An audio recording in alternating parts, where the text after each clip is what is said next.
today I am going to replace all the capacitors in this thing. Well, the ones which I can on all of the ones on the audio board at least. The last time I had fixed the eject mechanism, which hope this still works now. Let's kind of check it. Check it. Okay, you do the play mechanism. Yep, eject is perfect now. And what I want to do now, of course, is just recap this thing. Maybe where the VU meters are here. You can see those two there. There's no light on this thing, so I've got a bit of a thing for lights. So what I'm going to do is I might try to illuminate these two VU scales when it's being played and stuff. That's not the play. This is the play. But yeah, you know what I mean. So let's get started on that first. First things first, do the more urgent stuff. And I just to recap this thing. So let's switch that on, and I need my tea because I'm parched. Let's move the bezel out the way so I don't melt the freaking thing. Let's carefully take the shielding out. Unlike the Marantz amplifier, which I was repairing, this thing does not have any reference or any values written on the board itself. There's nothing printed on the board. So, and I don't have any service manual. So the only way to do this will be to take out one capacitor at a time. Desolder one and put that value in. Desolder the other, put that value in, and so forth.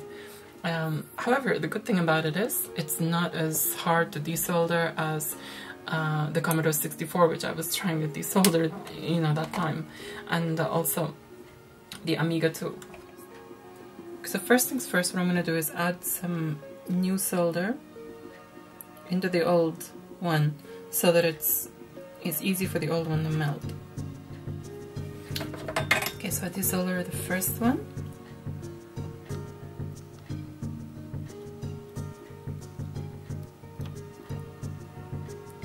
Wow, that's instant. This is what I love the soldering braid for. It's just instant.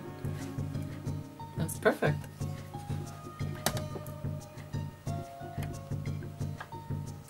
Here we go. One out. That was quick, wasn't it? Okay, so what value is this? This is 50 volts, 1 microfarad. So let's find those.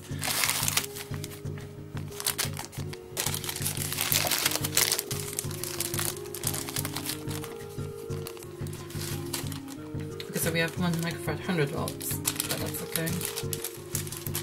As long as there it is, the one we removed.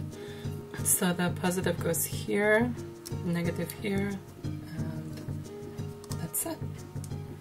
And just kind of like snugly bend these out.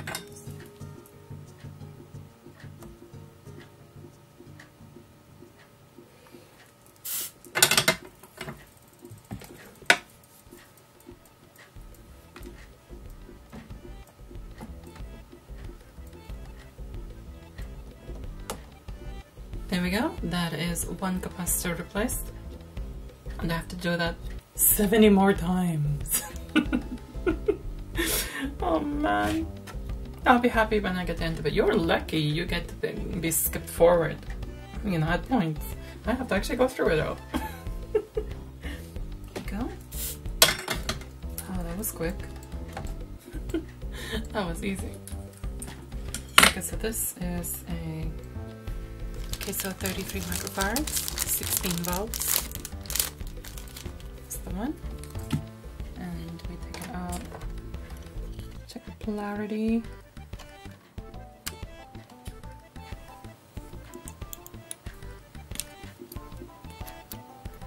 Negative is there. Negative goes in there. Positive goes in there. Push through. And slightly, yes. Now we're fine. Okay, so these 4, 1, 2, 3, and 4 are the ones which I've just recapped now. So this has been skipped to this, and most of it is now done, except for these 3, which I thought, okay, I'll leave for you. I have a friend who's joining me, who's over Hangouts, who's kind of like smirking at me, so excuse the, and I had to keep soldering, the wire, resoldering the wires because I kept moving the board up and down and they just kept, breaking loose. I'm losing track of my freaking mind. My brain's misfiring. I'm singing stupid things to my friend who's been joining me here. He knows I'm loopy, so it's okay. 470 off. So I need to kind of 470 off. 470 off. Where the frick is my 470 offs? It's 10 off. All finished. Oh, there it is. One last 470 off. Got it. You know, people have been commenting on the Commodore 64 ones. Commodore 64 video, especially, saying, why don't you use the solder sucker? Well, that's because it keeps getting blocked, doesn't it? 220 off. 220 off. Why the frick are you 220 off? That is 470 off. 220 off. There we go. 220 off.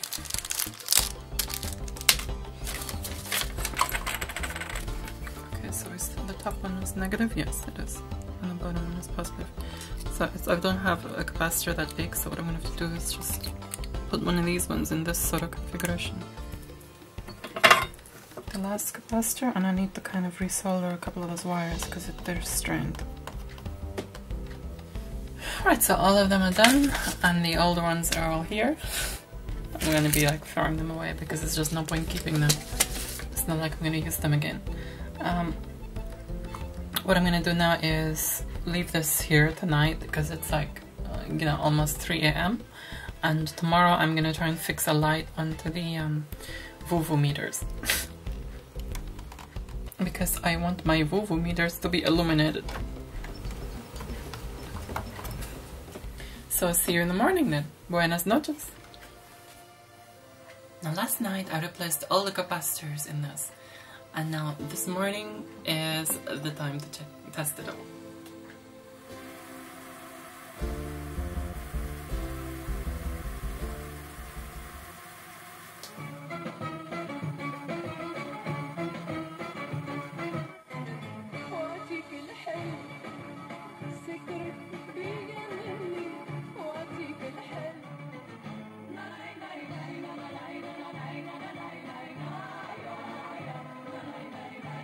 As much as I'd like to sit here and listen to my old cassettes, I need to kind of like continue fixing this.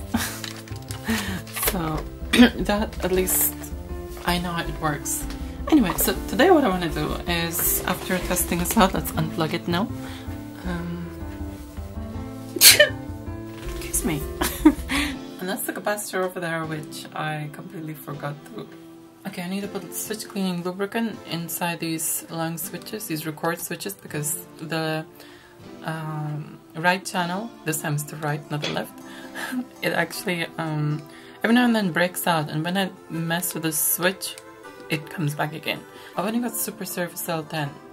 That's the only thing I've got. I wish I had the Oxide, because I know it's far superior, however, I just don't. It's too expensive here in Europe. Right, so what I'm gonna do, I wanna see if I can put the backlight on here, on the VUVU meters, and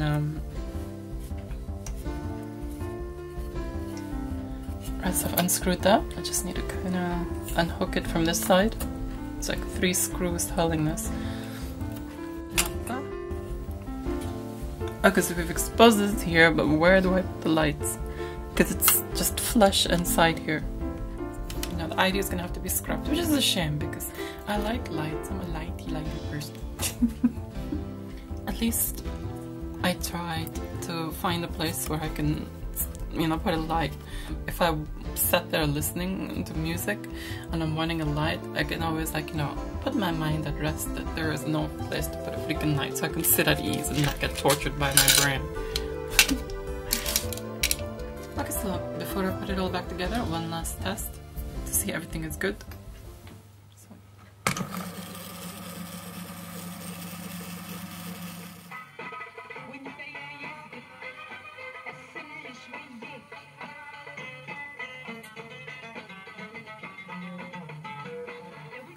I realized that if I put a light strip here and I connect it, if I connect it to here, I discovered what the circuit is for. The this board here and I press play, it'll switch on. Now, I'm just hoping, I just hope that the case closes. If the case closes, then this is fine. If it doesn't, then I'm just gonna have to take the entire thing out.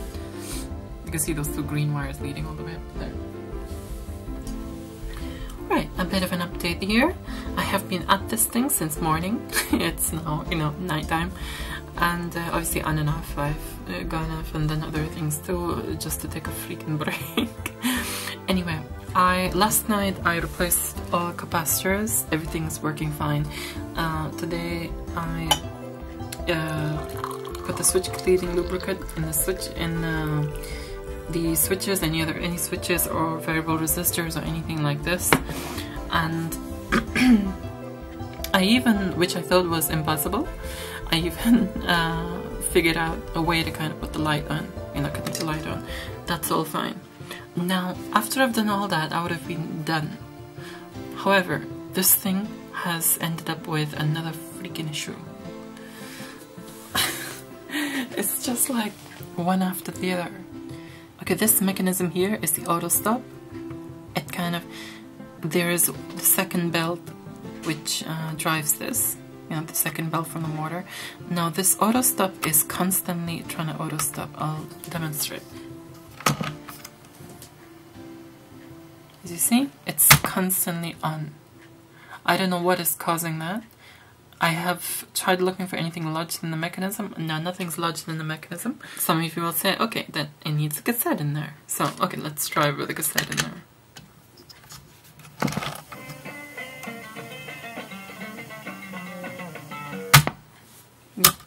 It just... Even if you were to rewind, it rewinds until it reaches that and it just auto stops. It's just auto stop is constantly going, the auto stop mechanism. Now, I have tried looking into it. I have no idea what the freak is causing this. It's so annoying. And my only choice is to do this. Okay, so here's the back of the mechanism. Now, if I press play, press play again, or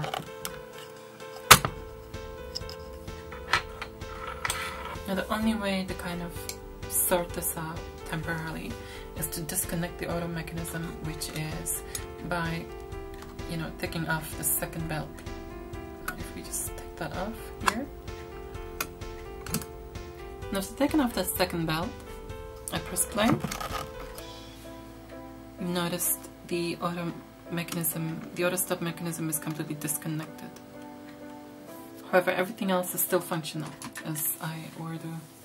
I put the cassette in now and I press play.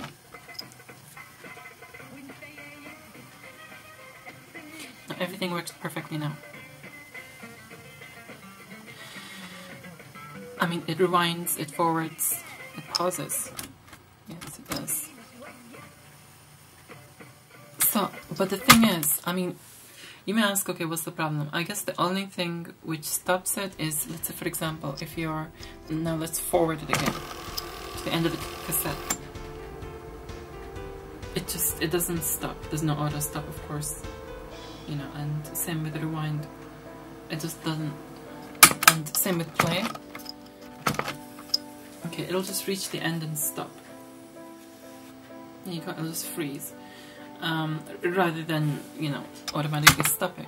Now, I'm not sure if these old, I mean, this is from the 1970s. The mechanism is very different. Heck, the freaking, what do you call it? The layout of the keys is different, which is why I keep getting confused. Anyway, I can operate the system like this. At least I'll have a working one. And everything is working. It's just that the auto stop mechanism will just not be there. Which sucks, but it'll just have to be like that, won't it? Unless I figure a fix. If any of you have any idea on how to, you know, how to get this auto stop mechanism to stop freaking auto stopping while I'm trying to play a song or play something or rewind forward, whatever, then, you know, please do share your ideas. For now, I will just have to disconnect the auto stop and just use it like this. which, you know, I can still use it, which is the good thing about it, you know, it's not completely goofed. So anyway, I'll put it all back together and we will see this in a nicer state at least. Okay, so now that I've kind of sorted that, there's one more thing left to do, and that is clean all the dials and buttons and stuff which are encrusted with, you know, rubbish. So just lukewarm water with some disinfectant and some, actually I even put some chlorhexidine in here. I don't know why I keep doing that, but it's like I'm trying to kill every microbe.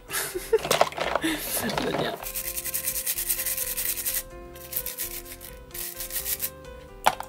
The dials on this thing are actually very good quality. You know, they're plastic, but they're not cheap plastic. It's kind of really nice. They almost have a metallic feel to them, if you know what I mean. Kind of like that. Let's give them a bit of a rinse.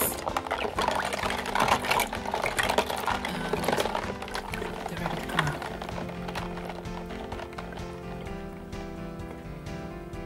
I remember first when I was opening this, I was very apprehensive about it all.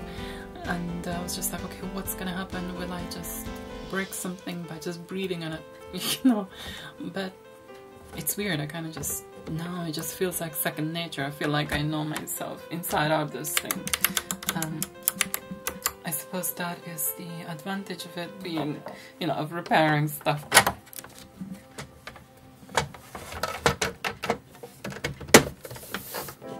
Wow. Feels like it's been a long time since I've seen this closed. Let's get this over here. Yes, that's the auto stop mechanism belt, which I omitted, unfortunately. I didn't like doing that, but I guess I had no choice. Well, not I guess, I know I had no choice. It's a shame I couldn't repair it, and a shame that goofed up. I don't know what the freak went wrong with that. It happened when I fully forwarded a cassette until it stopped. And after that, it just didn't. I couldn't play a cassette. You know, everything was fine. But it just goofed up. I must have goofed up in the middle of forwarding. So I have to say, this is the weirdest mechanism that I've come across. Now, the normal configuration, which, you know, commonly is on the data set, is record, play, rewind, forward, stop, eject, and pause.